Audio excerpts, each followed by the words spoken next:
அனைத்து நல்லுள்ளங்களுக்கும் வணக்கம். நான் உங்கள் ரவிக்குமார். தினம் ஒரு தகவல் அடிப்படையில் ஜியோ பாலிடிக்ஸ். இன்றைய ஜியோ பாலிடிக்ஸ் வித்தியாசமான கதைக்களம்ன்றதை விட வித்தியாசமான இடம்னு பார்க்காதீங்க. நம்மளுக்கு இடம் இதெல்லாம் முக்கியம் இல்லை, நம்மளுக்கு கண்டென்ட்டு தான் முக்கியம் இல்லையா? ஸோ வந்தோம் எங்கேனாலும் நம்ம கண்டென்ட்டை மிஸ் பண்ணிடக்கூடாதுன்றதுக்காக ஏதோ ஒரு ரூமு கொடுங்கப்பான்னு சொல்லிட்டு ஒரு ஓரமாக உட்காந்து அப்படி பேசிகிட்டு இருக்கேன். நான் எங்கே இருக்கேன், என்ன பண்ணியிருக்கேன்னு சொல்லிட்டு உங்களுக்கு முடிஞ்சால் நாளைக்கு எக்ஸ்பிளைன் பண்ணுறேன். நம்ம அதுக்கெல்லாம் நேரம் இல்லை. இப்போ நம்ம நேராக இப்போ சிரியாவுக்குள்ளே போக வேண்டிய ஒரு சம்பவம் இருக்குது. காலையில் உங்கள்கிட்ட சொல்லியிருந்தேன், கொஞ்சம் அமைதிக்கான பேச்சுவார்த்தையில் இந்த பக்கம் இஸ்ரேலும் ஒத்துக்கிட்டாங்க, ட்ரூசின மக்களும் ஒத்துக்கிட்டாங்க, சிரியாவும் ஒத்துக்கிட்டாங்க. அப்படின்னா இந்த உள்ள வெறி கொண்ட வேங்கைகளாக போனாங்க பாரு, அப்படியே சும்மா கையெல்லாம் துப்பாக்கி எடுத்து சுற்றிக்கிட்டு போனாங்கல்ல, அவங்க யாரும் ஒத்து வரல. இப்போ ஆல்மோஸ்ட் அங்கே ஸ்வைடியா அப்படின்ற ஒரு பகுதி, அஸ்வைடா பகுதியை ஆல்மோஸ்ட் சுற்றி வளைச்சிட்டாங்க. நிறையா ஊடகங்கள் என்ன சொல்கிறாங்கன்னா, மிகப்பெரிய ஒரு இனத்தையே அழிப்பதற்கான வாய்ப்புகள் இருக்குது, அந்தளவுக்கு வந்து சுற்றி வளைச்சிட்டாங்க அப்படின்ற மாதிரிலாம் பெரிய அளவுக்கு எழுதியிருக்காங்க. அல்-ஜுலானி அரசாங்கம் என்ன அந்த உலகத்துக்கு சொல்ல வராங்க, இஸ்ரேலுக்கு ஒரு கருத்தை சொல்லியிருக்காங்க. அந்த கருத்து எல்லாத்துக்கும் ரொம்ப முக்கியம்னு சொல்லியிருக்காங்க. அதனால் நிறைய விஷயங்கள் பேச வேண்டியது இருக்கிறது. ட்ரம்ப் வேறு சும்மா இல்லாமல் 5 விமானத்தை சுட்டு வீழ்த்திட்டேன்னு சொன்ன பதிவு இன்றைக்கி இந்தியாவுடைய பிரதான எதிர்க்கட்சி அவர் தானான்ற மாதிரி பெரிய அளவுக்கு பேசப்பட்டிருக்குது. நிறைய விஷயங்கள் பேசலாம். வாங்க நம்ம வீடியோக்குள்ளே போயிடலாம். வீடியோக்குள்ளே பொறுத்த மாதிரி நீங்கள் நம்ம சேனலை சப்ஸ்கிரைப் பண்ணிட்டாங்க, மறக்காம பெல் பட்டன் கிளிக் பண்ணி ஆல் ஆப்ஷன்ஸ் கொடுங்க. வீடியோக்குள்ளே போகலாம்.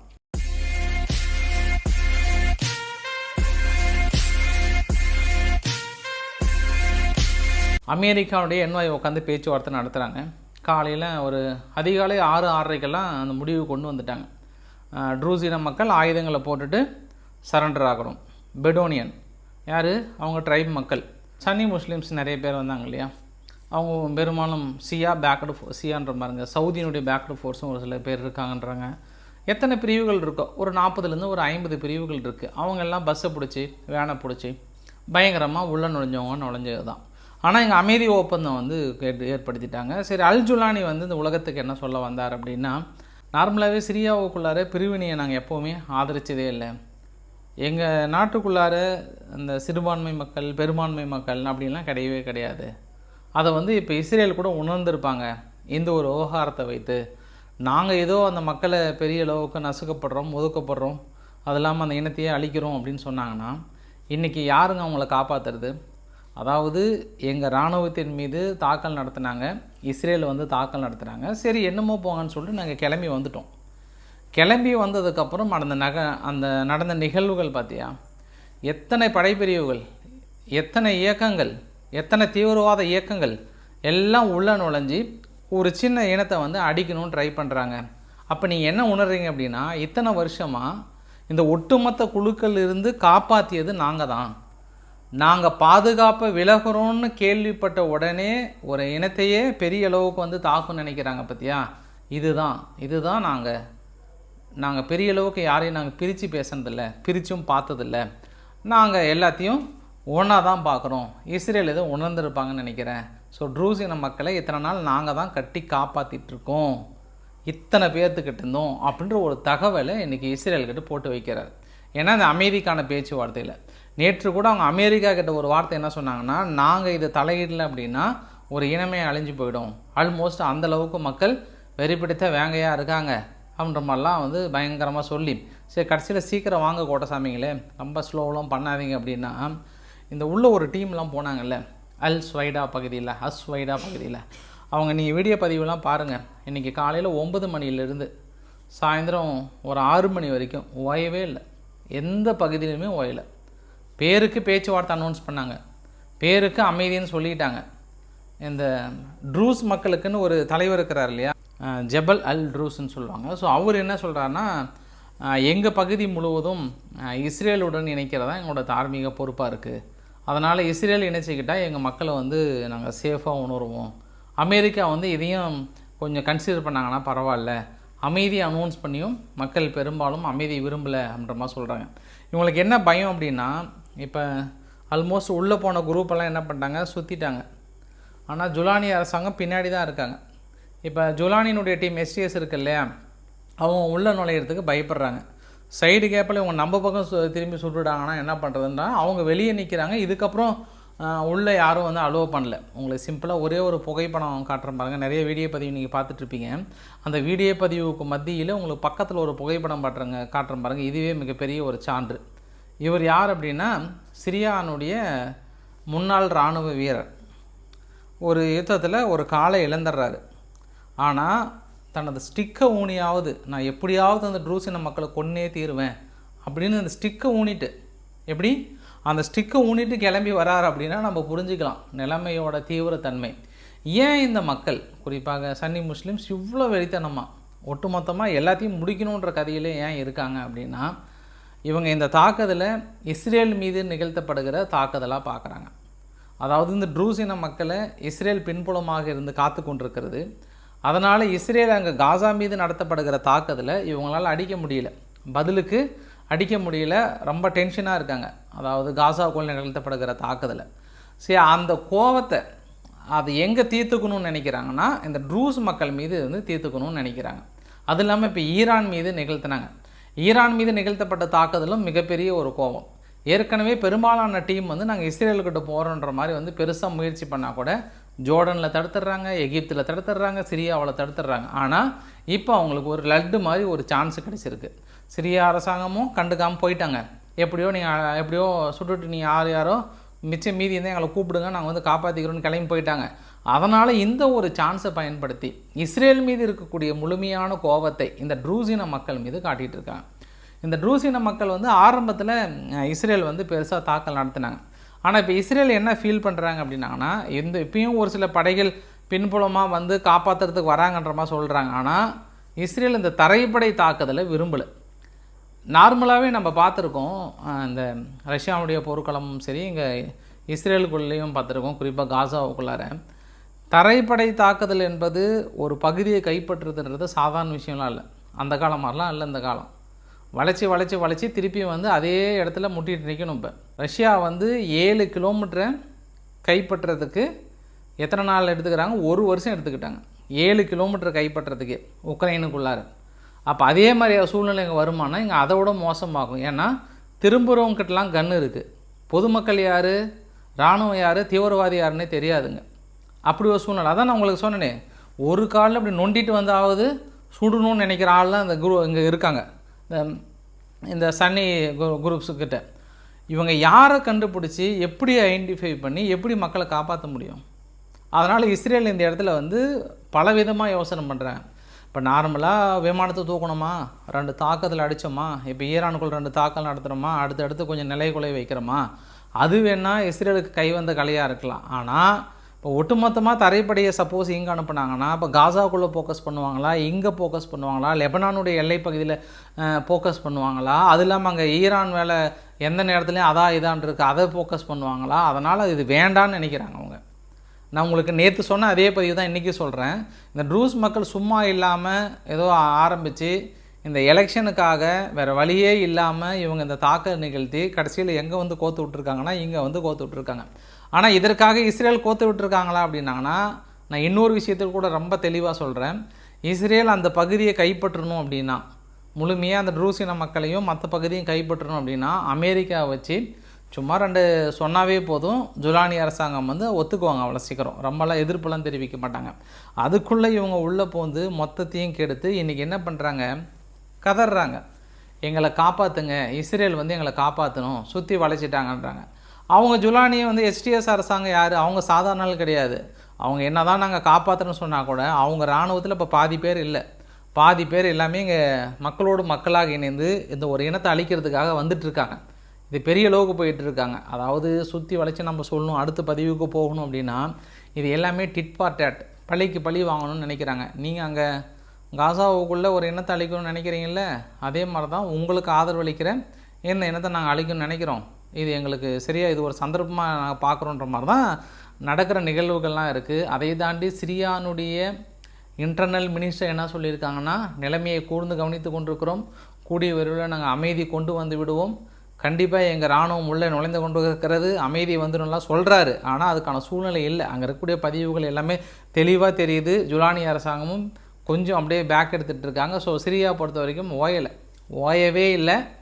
அது எந்த நேரத்தில் என்னன்னாலும் ஆக போகுது, ஆல்மோஸ்ட்டு இன்னொரு ஆங்கிள் என்ன சொல்கிறாங்கன்னா, காலியாகவோ போகிறாங்க, பெரிய அளவுக்கு ட்ரூஸ் இன மக்கள்ன்றாங்க. ஓரளவுக்கு தடுத்துட்டு இருக்காங்க, பாதுகாத்துட்டு இருக்காங்க. இன்னும் அவங்க ஊடகங்கள், குறிப்பாக சன்னி முஸ்லீம்ஸோட ஊடகங்கள்லாம் என்ன சொல்கிறாங்கன்னா, பொதுமக்களை பிடிச்சி வச்சுக்கிட்டு அவங்களும் நிறைய பொதுமக்களை வந்து சுட்டுட்ருக்காங்க.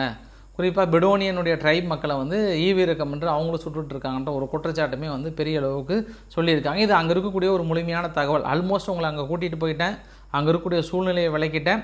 இப்போ அடுத்த கட்ட முயற்சிகள் என்ன நடக்கும்? சப்போஸ் இஸ்ரேல் கொடுத்த 48 மணி நேரம் முடிந்து அமைதிக்கான பேச்சுவார்த்தையில் எல்லாமே ஒத்து வந்தும் அமைதி வரவில்லை.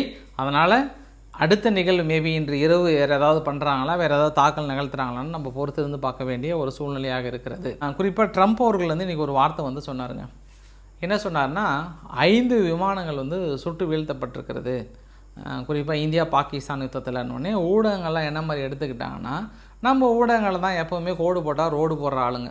சும்மா எங்கேயாவது ஒரு டெல்லியில் யாராவது ஒரு வார்த்தை சொன்னாங்கன்னா, இல்லை இங்கே ஏதாவது ஒரு வார்த்தை சொன்னாங்கன்னா கரெக்டாக ட்ரான்ஸ்லேட் பண்ணுறாங்களா என்னன்னு தெரியல, அந்த ஒரு வார்த்தையை மட்டும் எடுத்துகிட்டு பெருசாக பேசுவாங்கள்ல, அந்த மாதிரி 5 விமானம் வந்து சுட்டு வீழ்த்திட்டா சொல்லிட்டாரு. அப்போ வந்து ரஃபேல் விமானமாக தான் இருக்கும்னு ஆச்சா போச்சான்னு இந்த பக்கம் வந்து எதிர்கட்சிகள் கேட்காத குறையாக மிகப்பெரிய அளவுக்கு வந்து கேட்டுட்ருக்காங்க. நம்ம கண்டென்ட்டுக்கு அந்த சாமி வாய் இல்லாமல் சொல்லிட்டார். அதுக்கப்புறம் ஃபேக்ட் செக்கிங்லாம் போய்ட்டு என்ன சொல்லிட்டாருன்னா, இந்த யுத்தத்தில் 5 போர் விமானங்கள் சுட்டு வீழ்த்தப்பட்டிருக்கிறது, அது இந்தியாவை தான் பாகிஸ்தான் தானே அவர் வந்து மென்ஷன் பண்ணல அப்படின்னு ஒரு வார்த்தையை வந்து சொல்லியிருக்காங்க. இது வந்து மிஸ்லீடு பண்ணுறாங்க அப்படின்றாங்க. ஐயா, நாங்கள் மிஸ்லீடு இல்லையோ, நார்மலாகவே அந்த மனுஷன் வாயை திறந்தாவே ஒன்று லெட்ஸ் மேக் ஏ டீல், நான் வந்து மிரட்டினேன், அவங்க வந்து பயந்துட்டாங்க, அதனால தான் அந்த டீலுக்கு வந்தாங்கன்னு ஏற்கனவே சொல்லிகிட்டு இருக்கிறாரு. இப்போ கூட காலையில் பதிவு கூட உங்ககிட்ட சொன்னேன், பிரிக்ஸ் கூட்டமைப்பே ஒரு மிரட்டினேன், 10% தான்பா, 10% வரி போடுறேன்னு குடுகுன்னு எல்லாம் பயந்து போய் இன்றைக்கெல்லாம் அங்கங்கே வந்து கடன்னு நடுங்கி போயிருக்கிறாங்க. அப்போ வந்து இதையும் என்ன சொல்லுவார் அப்படின்னா, இனி வருங்காலத்தில் வரக்கூடிய நாட்களில் என்ன சொல்லுவார்னா, இப்போ இந்தியா என்ன பண்ணிட்டாங்க, இவங்க ஃப்ரான்ஸ்கிட்ட வந்து கட்டிங் எட் டெக்னாலஜி, அதாவது நம்ம 2036 நெக்ஸ்ட் ஜென்ரேஷனுக்கான ஃபைட்டர் ஜெட்டு உருவாக்குறோம், அது இந்தியாவுக்குள்ளே உருவாக்குறோம். பெரிய அளவுக்கு ரஷ்யாவும் உதவி பண்ணுறாங்க. இருந்தாலும் கட்டிங் எட் டெக்னாலஜியோட நம்ம ஃப்ரான்ஸுக்கிட்ட வந்து ஒப்பந்தம் போட்டிருக்கோம். 7.08 பில்லியன் அளவுக்கு ஒப்பந்தம் போட்டிருக்கோம். அப்படின்னா ஒரு 61,000 கோடி பக்கம் ஒப்பந்தம் போட்டிருக்கோம். நான் ஆர்கே சேனலில் கூட மேபி சொல்லியிருப்பேன்னு நினைக்கிறேன். நான் சொன்னோன்னே என்னென்னு எனக்கே திடீர்னு ஞாபகம் இல்லை. ஸோ இந்த டீலெலாம் பார்க்கும்போது மனுஷன் ஏற்கனவே எங்ககிட்ட டீல் போடுங்கன்னு கேட்டுட்டு இருந்தார், டீல் போடல. இப்போ இதுக்கப்புறம் என்ன பேசுவாருன்னா, நாங்கள் கொடுத்த விமானத்தில் F-16 போர் விமானத்தின் மூலியமாக நான் அவங்க 5 விமானத்தை சுட்டு வீழ்த்திட்டுன்னு சொல்லுவதற்கு வாய்ப்புகள் இருக்குது. இந்த ஆள் சொல்கிற ஆள் தான். யாரும் ட்ரம்ப்பை பொறுத்த வரைக்கும் நான் சொல்ல மாட்டார்ல, இதை பெரிய அளவுக்கு சம்பவம் பண்ணி இந்த ஒரு தகவலை சொன்னதுனால இனி அடுத்தடுத்த நிகழ்வுகள் என்னென்னு பார்க்கலாம். அது இல்லாமல் பிரிக்ஸ் கூட்டமைப்பு மேலே மனுஷன் ஒரு வெறியாகிறாரு. ஒரு படி மேலே போயிட்டு பிரேசிலினுடைய எதிர்க்கட்சி தலைவர் இருக்கிறார்ல போல்சோனாரோ, அவருக்கு எதிராக தீர்ப்பு கொடுத்த ஜட்ஜு, அந்த ஜட்ஜையா என்ன பண்ணுவார் பாவம், அந்த ஜட்ஜையா குடும்பத்துக்கும் இனி விசா பயன்படுத்த தடை, அமெரிக்கா செல்ல தடை, பொருளாதார தடையை போட்டு வச்சுருக்கிறாங்க. இன்னொரு நாட்டுக்குள்ளே போயிட்டு இவங்களுக்கு விரும்பிய தலைவர் மீது அடுத்தடுத்த கொஞ்சம் நெருக்கடிகளும், அப்புறம் வீட்டை விட்டு வெளியே வரக்கூடாதுன்னு ஒரு சில நெருக்கடிகள் கொடுத்தாங்கன்னா, அந்த தீர்ப்பு கொடுத்த ஜட்ஜையா மீது பொருளாதார தடை போடுறாங்க. இது 2 விஷயத்தை விளக்க விரும்புகிறாங்க. அப்போ பிரேசிலினுடைய நீதித்துறையை மிரட்டுறாங்க, அடுத்தடுத்து பொருளாதார தடையை போடுறேன்றாங்க. இதே தான் அங்கே இஸ்ரேலுக்கும் பாருங்கள். அமெரிக்காவுடைய விரும்பிய ஆள் யார்? எங்கள் நெதன்யாகு அவர்கள், குறிப்பாக ட்ரம்ப்னுடைய விரும்புகிற ஆள். அப்போ சப்போஸ் நெதன்யாகு அவர்களுக்கு எதிராக அப்படி இப்படின்னு கொஞ்சம் லைட்டாக ஜட்ஜையா தீர்ப்பு கொடுத்தாருன்னா என்ன ஆகும்?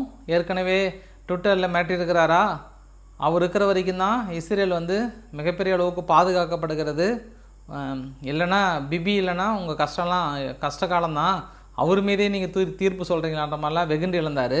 ஸோ இதையும் நீங்கள் ஒரு கோடிட்டு பார்க்கலாம். இருந்தாலும் சீனாலாம் ரொம்ப ஸ்ட்ரிக்டாக இருக்கிறாங்க. சீனா வந்து இன்றைக்கி கூட அவங்களுடைய ஃபெடரல் ஜட்ஜஸ் மாதிரி இருப்பாங்க, எல்லாமே சேர்ந்து இன்னும் என்ன பண்ணுறீங்க, இன்டர்நேஷ்னல் கிரிமினல் கோர்ட் இன்னும் என்ன பண்ணுறீங்க, நெதன்யாகு அவர்களை வந்து சீக்கிரமாக கைது பண்ணுங்கன்னு ஒரு அறிக்கை வந்து கொடுத்துருக்காங்க. இதே அறிவிப்பு புடின் அவர்களை கொடுக்க முடியுமா? எல்லாருமே அவங்கவுங்களுக்கு வந்தால் ரத்தம் தக்காளி சட்னி, அந்த டிஃப்ரென்ஸ் தான் இல்லை. ஏன்னா நீங்கள் நெதன்யாகு அவர்கள் இன்டர்நேஷ்னல் கிரிமினல் கோர்ட்டால் கைது செய்யப்பட வேண்டும்னு சொல்லிட்டாங்க. சரி, அதனால் நீங்கள் சீக்கிரமாக அட்ஜஸ்ட் பண்ணி ஒரு லெட்டர் ஒன்று எழுதுறீங்க இன்டர்நேஷ்னல் கிரிமினல் கோர்ட்டுக்கு. இவருக்கு முன்னாடி புடின் அவர்களுக்கு ஒரு தீர்ப்பு வந்திருக்கு, அவரையும் கைது பண்ணணுன்னு சொல்லியிருக்காங்களே. அப்போ இதே சீனா அதுக்கு வந்து கரெக்டாக இருப்பீங்களா? இருக்க முடியாதுல்ல. எல்லா நாடுகளும் அந்த இரட்டை நிலைப்பாடு தான் இல்லை. ஏன்னா இப்போ அடுத்து இன்னும் ஒரு 50 நாளுக்குள்ளார புடின் அவர்கள் சீனாவுக்கு வராரு. நீங்கள் அவ்வளோ நியாயமாக இருந்தால் அது ஏதாவது பண்ண முடியுமா? இல்லை, இதே தாங்க. இதுதான் அந்த உலகத்தோட பிரச்சனையே. யாருமே எந்த நாடுகளுமே நடுநிலையெல்லாம் கிடையவே கிடையாது. அவங்கவுங்களுக்குன்னு சாதகமாக வரும்போது அவங்கவுங்க பேசிக்கிறாங்க. நீ இந்தியாவிலேருந்து ஆரம்பித்து எல்லா நாடுகளையும் எடுத்துக்கினாலும் இதே ஒரு சூழ்நிலை தான் அப்படின்னு சொல்ல முடியும். பாகிஸ்தான் சந்தில் ஓடி வந்து குர்ரக்கா அந்த கௌசிக்கு வந்தான்ற மாதிரி அடுத்தடுத்து நோட்டம் அனௌன்ஸ் பண்ணி பெரிய அளவுக்கான ஒரு போர் பயிற்சிகளையும் வெடிகுண்டு சோதனைகளையும் பெரிய அளவுக்கு நிகழ்த்தி கொண்டிருக்கிறார்கள்ன்றது கூடுதல் தகவல். நம்ம உக்ரைன் கிட்ட தான் வரோம். உக்ரைனுக்கு தொடர்ந்து ஆயுதங்கள் கொடுக்க வேண்டும் என்று போத் டெமோக்ராட்டிக் அண்ட் ரிபப்ளிக் 2 பேருமே சேர்ந்து கிட்டத்தட்ட 353 பேர் வந்து ஆம் என்று கொடுத்துருக்காங்க. வேண்டாம் என்று சொன்னவங்க ரொம்ப கம்மியான பேர் தான். சீக்கிரமாக ஆயுதங்களை கொடுங்க அப்படின்னு சொல்லியிருக்காங்க. ஏன்னா இன்றைக்கி ஒடிசா பகுதியில் பெரிய தாக்குதல், இன்றைக்கி உக்ரைன் முழுவதுமே மிகப்பெரிய ஒரு தாக்குதல். அது அவங்களுக்கு முந்தைய பதிவுலேயே நான் போட்டிருந்தேன்ல, ரஷ்யா ராக் உக்ரைன் ஷாக்குன்னு சொன்னல, அதை மாதிரி தான் பெரிய அளவுக்கான ஒரு தாக்குதல்கள் நிறைய பதிவுகள் வந்திருக்கிறது. அப்புறம் கொஞ்சம் தள்ளி வந்தால் ஆஸ்திரேலியாவிலிருந்து இந்த M1A1 ஆப்ரகாம் டேங்க் அனுப்புனாங்க இல்லையா, செகண்ட் ஹேண்டு, அது கொண்டு வந்து ஓரளவுக்கு பெயிண்ட் அடிச்சுலாம் கொண்டு வந்து சேர்த்திட்டாங்க. சீக்கிரம் போப்பா, அந்த எல்லை பகுதியில் போயிட்டு கொஞ்சம் சுட்டு தள்ளுப்பான்னு இருக்காங்க. ஸ்லோவேக்கியா வந்து உள்ளே புகுந்து நீங்கள் 18ஆம் கட்டை பொருளாதார தடை போடக்கூடாதுன்னு சொன்னால் கூட இங்கே ஐரோப்பா வந்து கையில் எடுத்துட்டாங்க. இல்லை நாங்கள் வந்து ஸ்டார்ட் பண்ணுறோன்ற மாதிரி வந்து சொல்லியிருக்காங்க. அமெரிக்காவும் வந்து இதில் எங்களுக்கு உடன்பாடு இல்லை, நாங்கள் 50 நாள் டைம் கொடுத்துட்டு ஒதுங்கியிருக்காங்க. இந்தியா கூட என்ன சொல்லியிருக்காங்கன்னா, எங்கள் நிறுவனத்தின் மீது ஐரோப்பா பொருளாதார தடை போடுவதற்கான அதிகாரங்கள் இல்லை அப்படின்ற மாதிரி வந்து சொல்லியிருக்காங்க. இது இன்றைக்கான பதிவு. கொஞ்சம் எனக்கு டைம் சீக்வன்ஸ் கொஞ்சம் கிடைக்கல, அதனால் கொஞ்சம் டெப்த்தாக ப்ரிப்பேர் பண்ணுறதுக்கு நான் நாளைக்கு உங்களுக்கு முடிஞ்சால் நான் பண்ணுறேன். நான் அதுவுமே இன்னும் 2 நாள் கொஞ்சம் கிரிட்டிக்கலாக இருக்கும், ஏன்னா கொஞ்சம் வெளியில் வந்திருக்கேன் நான். ஒரே ஒரு கிளைமேக்ஸ், இந்த கிளைமேக்ஸில் சீனா ஒரு 167 பில்லியன் மதிப்புள்ள திபேத்தினுடைய எல்லை பகுதியில் ஒரு பெரிய அணை ஒன்று கட்டுறதுக்கு பிளான் பண்ணாங்க. எல்லாருமே வந்து வேண்டாம், அது பெரிய அளவுக்கு பாதிக்கும், அது இல்லாமல் இந்தியா வந்து சப்போஸ் ஃப்ளட் வர சமயத்தில் திடீர்னு மொத்த அணையும் திறந்து விடும்போது இது வந்து ஒரு ஆயுதமாக பயன்படுத்த முடியும்னு இந்தியா சார்பாக எதிர்ப்பு தெரிவிச்சிருந்தாங்க. இது எல்லாத்தையும் தாண்டி ஏற்கனவே சீனானுடைய மிகப்பெரிய ஒரு அணை வந்து கட்டியிருந்தாங்க. அதுவே பெரிய பிரச்சனையாக இருக்கும்போது அதை விட இன்னும் பெரிய அணை கட்டுவதற்காக இங்கே திபேத்தில் பிளான் பண்ணது. இந்த கலோபரத்துக்கு மத்தியிலும் சீனா ஃபைனல் இறுதி ஒப்புதலும் அதுக்கான ஃபண்டுமே வந்து சாங்ஷன் பண்ணிட்டாங்க. ஆல்மோஸ்ட் நாங்கள் ஸ்டார்ட் பண்ண போகிறோன்னு சொல்கிறாங்க. ஸோ இனி அடுத்த ஒரு களம், காலையில் சீனாவும் ரஷ்யாவும் ஒருங்கிணைக்கிறது, அப்படியே ஃப்ரெண்ட்ஸாக இருக்கிறோன்னு சொன்னாங்க. பட் அடுத்த அறிவிப்பு அதை பார்க்க போகிறோம். அதனால் இந்த மாதிரி அறிவிப்புகள் மாற்றி மாற்றி வரதான் செய்யும்ல இந்தியாவுக்கும் சீனாவுக்கும். அதை நம்ம புரிஞ்சு கொள்வதற்கு கொஞ்சம் டைம் ஆகும். ஸோ பிடிச்சிருந்தால் லைக் பண்ணுங்கள், ஃப்ரெண்ட்ஸுக்கு ஷேர் பண்ணுங்கள், சப்ஸ்கிரைப் பண்ணுங்கள். ரவிக்குமார் சோமு சேனல். நன்றி, வணக்கம்.